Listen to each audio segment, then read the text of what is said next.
Here in the United States, we're finally starting to see a decline in coronavirus cases as vaccines are now being administered to millions of us across the country. But these variants that we've been hearing about still a concern. NBC News medical contributor Dr. Vin Gupta joining us now with the latest vaccine developments. Dr. Gupta, good morning. Thanks for joining us. Good morning, Alex. Dr. Gupta, earlier today, Pfizer announced it will be initiating a new study evaluating a third booster dose of the vaccine to fight against variants. What do you make of that? I mean, should we all expect to get booster shots at some point?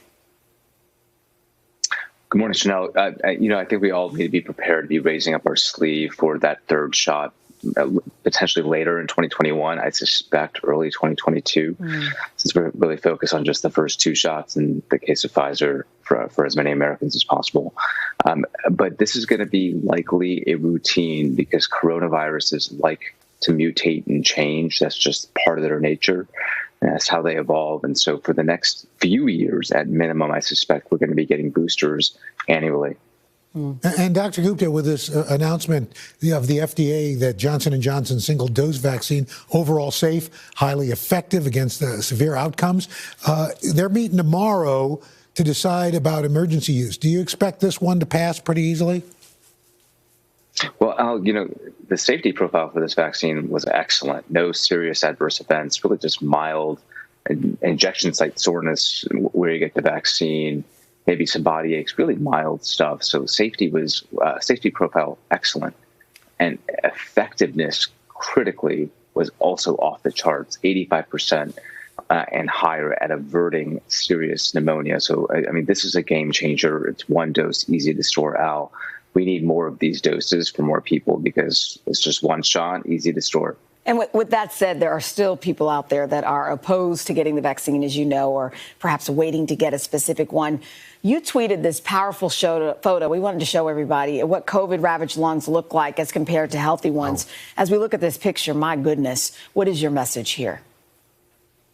My message to everybody watching right now is on the left side of that picture, that's a healthy lung. That's a lung that has not been infected with COVID-19, or that's a person, think about it this way, that's a person who's been vaccinated with any one of the vaccines that are going to be approved or have been approved.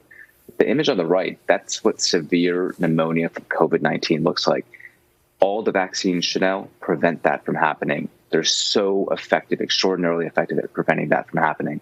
So when we talk about percentages and efficacy, I think it actually confuses the viewer and the American people. We just need to focus on that image there. All the vaccines prevent against that right-sided image from happening from all the variants, and that's the key thing to really drill in on.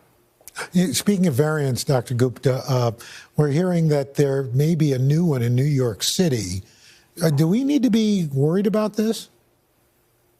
Well, Al, what we think, it's behaving in some ways similar to the variant first identified in South Africa in the sense that they're sharing the same type of mutation that changes the way a key protein looks like on the surface of the coronavirus. And that's how the coronavirus enters the human cell.